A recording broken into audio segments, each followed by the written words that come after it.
Côte-Vermeille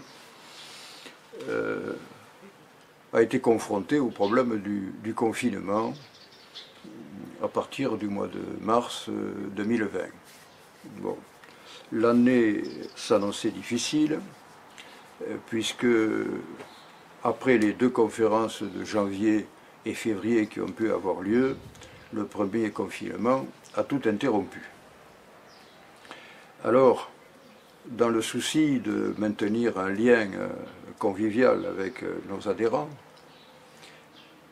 nous avons décidé, à l'initiative de Dominique, de publier des messages sur Internet sous la forme de ce que nous avons appelé page culturelle. Alors au début, il y a eu une part d'innovation, dans la mesure où il y a eu 3 diffusions par semaine, avec une formule un petit peu allégée, et après discussion, on a préféré faire des diffusions 2 fois par semaine, aujourd'hui ramenées à 1 fois, mais avec des éditions un peu plus étoffées. Quand on dit une page culturelle, en réalité, chaque page culturelle hebdomadaire en représente 3 ou 4. Et d'une semaine à l'autre, elles sont liées. C'est-à-dire que sur un même thème, il peut y avoir 3 diffusions, 3 semaines sur le même thème.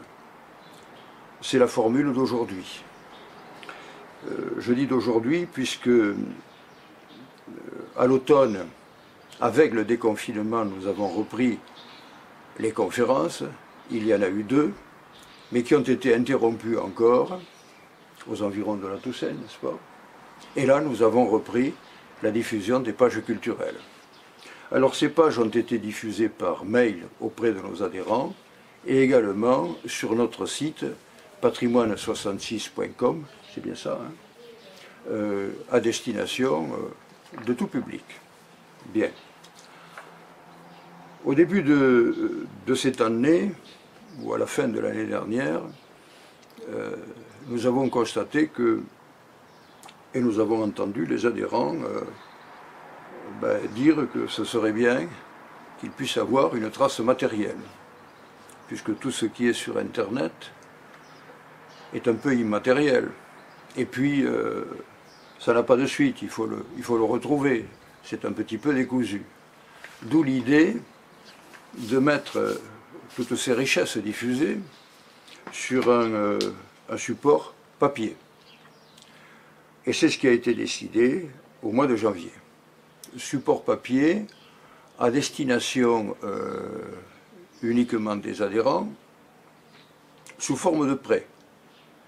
Alors une vingtaine d'exemplaires a été imprimée avec cette idée d'en mettre à la disposition d'un lieu institutionnel comme la bibliothèque de Banyuls, comme la médiathèque de Port-Vendre, mais aussi le collège de Port-Vendre, le lycée Christian Bourquin, pour que tout soit accessible. Alors, la formule du prêt auprès des adhérents, elle n'était qu'à moitié satisfaisante, puisque au mois de janvier, bon nombre d'adhérents l'ayant eu entre les mains, on dit « nous on veut le garder ». Alors, dans un esprit associatif, comme il n'était pas question, depuis le début, d'en faire un produit commercial et de le mettre à la vente, il a donc été décidé d'imprimer une centaine de nouveaux exemplaires pour les mettre à la disposition des adhérents, sachant que cette mise à disposition faisait partie de l'adhésion. Voilà. Je rappelle que d'ailleurs le montant de l'adhésion est de 15 € par personne et de 25 € par couple depuis 20 ans, c'est-à-dire depuis la création de l'association en l'année 2000. Voilà. Donc concrètement, lorsqu'on est adhérent, on a donc de droit, destinataire de l'exemplaire qui est ici. Voilà. je crois qu'il faut bien insister sur le fait que cette initiative, qui a pris corps l'année dernière, donc à l'initiative de Dominique, je le répète, et qui ensuite a fait l'objet, et c'est normal, de réaménagement, d'adaptation pour voir en termes de rythme de publication, de densité, ce qui convenait le mieux. Je crois que je viens de bien le dire, nous est apparu comme une nécessité quand même. On nous a dit que pendant le confinement, il fallait des masques, il fallait du gel hydroalcoolique, on s'est préoccupé de beaucoup de choses sur le plan sanitaire, c'est tout à fait normal. Mais je crois qu'on ne pouvait pas confiner les choses de l'esprit. Et je crois que le maintien de cette activité culturelle, sous cette forme innovante, en tout cas il a fallu innover, était quelque chose d'absolument indispensable. D'ailleurs, si j'en crois les discours aujourd'hui, y compris les discours les plus officiels au plus haut sommet de l'État, on se rend bien compte que les effets secondaires d'un confinement ne sont pas neutres. Et notre volonté, elle a été, de maintenir un lien, de maintenir cette communication, et de le faire aussi, comme c'est notre vocation, sur le plan culturel. Je dirais aussi que, et vous le verrez sur le contenu des pages culturelles existantes, puisqu'il y en a 52, et Dominique va vous en parler de manière plus précise, et celles qui se préparent sont dans le même esprit, sont fondées sur la défense et l'animation du patrimoine culturel. Ça me paraît quelque chose d'absolument essentiel dans les grands débats qui animent notre société aujourd'hui. Et ces pages culturelles sont pour l'essentiel consacrées, comme vous pourrez le constater, à notre environnement patrimonial immédiat, c'est-à-dire à nos racines. Et c'est quelque chose auquel nous croyons tous et auquel nous sommes profondément attachés. Alors je ne veux pas lancer un grand débat sur le sujet, on pourra le faire plus tard si vous voulez, mais dans le monde d'aujourd'hui, ça me paraît quelque chose d'essentiel. Voilà. J'ajoute que cette initiative et cette démarche, tout a été fait, évidemment, par les décisions successives du conseil d'administration, décisions qui ont été prises toutes, non pas à la majorité, mais à l'unanimité. C'est clair. Alors, j'ajouterai que sur le plan financier, naturellement, les choses sont facilitées par le fait que tous ceux qui ont contribué à la rédaction de ces pages culturelles sont absolument bénévoles. Personne n'est rémunéré. Et je dois dire que, de la même manière que la rédaction et la mise en page et la diffusion, qui suppose un gros travail qu'a fait en tant que secrétaire Dominique, l'est à titre absolument gracieux. Bon.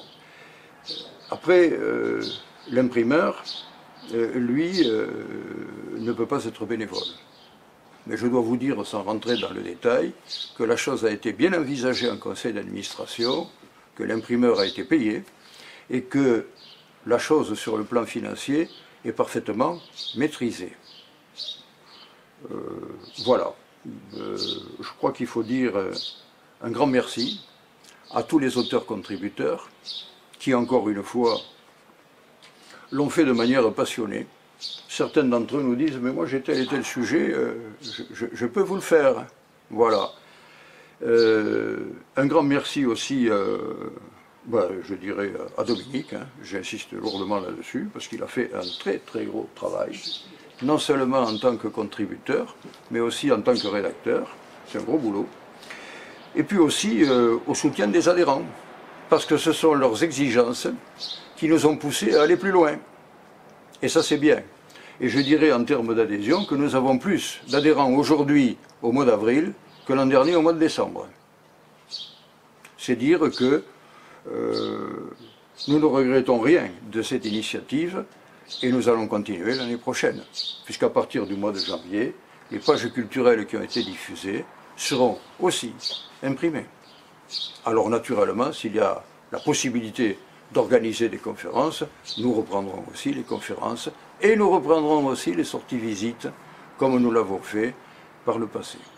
Voilà, alors maintenant, Dominique, toi qui as été le chef d'orchestre de ces pages culturelles, tu vas pouvoir nous parler des thèmes qui ont été abordés et qui sont déjà imprimés. Voilà, puisque la trace écrite, c'est quelque chose qui reste. Et puis, de ce qui est déjà fait depuis le mois de janvier, qui n'est pas encore imprimé et qui le sera, et puis peut-être de la suite. Voilà. Bon, ben voilà l'objet dont parlait Jean. Ce dossier des pages culturelles que nous avons fait en 2020. Toutes les pages culturelles, ça représente quelques 160 pages quand même, réparties en 52 dossiers. Alors, au début, comme l'a dit Jean, c'était un peu balbutiant, puisque l'idée était neuve et que bon, il fallait lui donner un peu de corps. Mais dès la 6e production, nous sommes rentrés un peu plus dans des sujets beaucoup plus fouillés, beaucoup plus travaillés, avec par exemple l'ensemble architectural de l'obélisque de Port-Vendres, dont Jean a été l'artisan. Et puis après, on a eu d'autres sujets aussi passionnants comme comment peut-on être catalan, par Jacques Saquet. D'ailleurs, nous l'avons, comme c'est un sujet sur le catalan, on a demandé à Jean Pétavy de nous le traduire en catalan. C'était quelque chose qui s'imposait. Ensuite, nous avons eu des sujets comme de la guerre d'Espagne à la Seconde Guerre mondiale, qui avait fait l'objet d'une conférence dans le passé, comme l'obélisque avait été un sujet aussi de conférence que j'ai présenté. Ensuite, la République contrebandière de Bagnols-sur-Mer, un sujet passionnant qui a fait l'objet, dont l'auteur a été à nouveau Jacques Saquet. Ensuite, d'autres contributions sur Manolo Valiente, la baleine de Port-Vendres, le trésor des Templiers, qui avait été aussi l'objet d'une conférence de Robert Vinas. Ensuite, la pouponnière de Banyuls, à nouveau un sujet traité par Jean Garédou, une main de fer sur le Canigou. Et pour terminer, un sujet sur le Sanat de Bagnols-sur-Mer. Nombre de ces sujets avaient été traités lors de conférences. Et là, c'est un support papier qui permet de retrouver les thèmes qui avaient été traités dans le passé. Donc, un dossier, je le répète, vraiment conséquent, que nos adhérents ont eu le plaisir de recevoir, puisque ça fait partie de la cotisation. Et comme a dit Jean, beaucoup qui avaient eu ça entre les mains à l'occasion de prêts étaient très très satisfaits de l'avoir pour pouvoir le conserver. Donc ces pages culturelles ayant remporté, on l'a dit, un franc succès quand même auprès de nos adhérents, nous avons décidé de les poursuivre pendant l'année 2020. Dès le début janvier, nous avons repris le cours de ces pages. Donc les sujets qui ont été traités, c'est d'abord le château de Kéroche. Et là, il faut se réjouir d'un partenariat avec l'association Salvem Kéroche.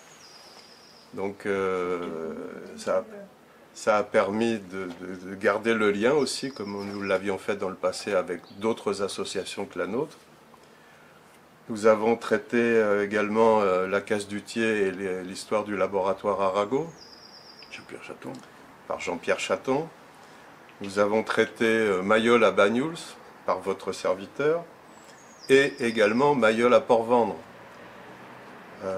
Nous avons traité l'épave romaine de Port-Vendre 1 qui a été aussi, qui avait fait l'objet aussi d'une conférence.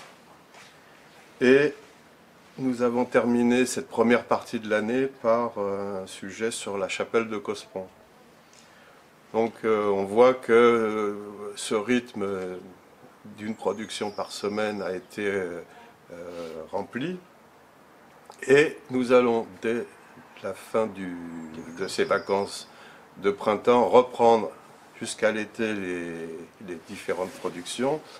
Nous avons vu l'Hermione par Jean Garidou, qui avait aussi fait l'objet d'une conférence, et un sujet sur les stations balnéaires, dont la naissance de la station balnéaire de Banyuls par Jean-Pierre Chaton. Et nous terminerons ce premier semestre avec un sujet sur les indésirables chassés de Port-Vendre par Georges Santis. Donc tous ces sujets ont été, comme l'a dit Jean tout à l'heure, traités par des contributeurs bénévoles qui ont été très contents, je pense, pour tous, de nous aider à faire ces pages culturelles et à garder le lien avec nos adhérents. Et nous espérons que ça sera la possibilité pour notre association de se développer en touchant de nouvelles personnes qui verront le produit de notre activité sous cette forme et qui, quand les conditions le permettront, de revenir avec nous, participer à des conférences, participer à des sorties culturelles, visiter le patrimoine environnant ou les musées comme nous l'avions fait dans le passé. Donc je pense que cette initiative a été finalement quelque chose de bénéfique, à la fois pour l'association et surtout pour la culture locale qui mérite qu'on s'y attarde et qui permettent à de plus en plus de Bagnoulins de venir la rencontrer et participer avec nous à son essor. Voilà. Oui, moi je voulais juste dire que combien j'ai été très contente de voir cette publication qui finalement montre que le confinement n'est pas quelque chose n'est pas inactivité et que finalement à travers ces pages qui sont à la fois riches et très illustrées, moi je pense que j'insiste aussi, vous n'avez pas beaucoup insisté sur les illustrations, mais qui sont vraiment un document très sérieux et qui mérite vraiment qu'on s'y attarde et qu'on le relise vraiment régulièrement. C'est vraiment un document très très important. Et je trouve que grâce à cette adhésion de 2021, on peut avoir justement ce volume-là. Et à la fin, je pense, de l'année 2021, on pourra de nouveau refaire un tome 2, peut-être, de ces pages culturelles, de manière à pouvoir pérenniser quelque chose qui soit autre chose que les conférences, mais un document écrit qui restera dans les bibliothèques des Bagnoulins. Voilà.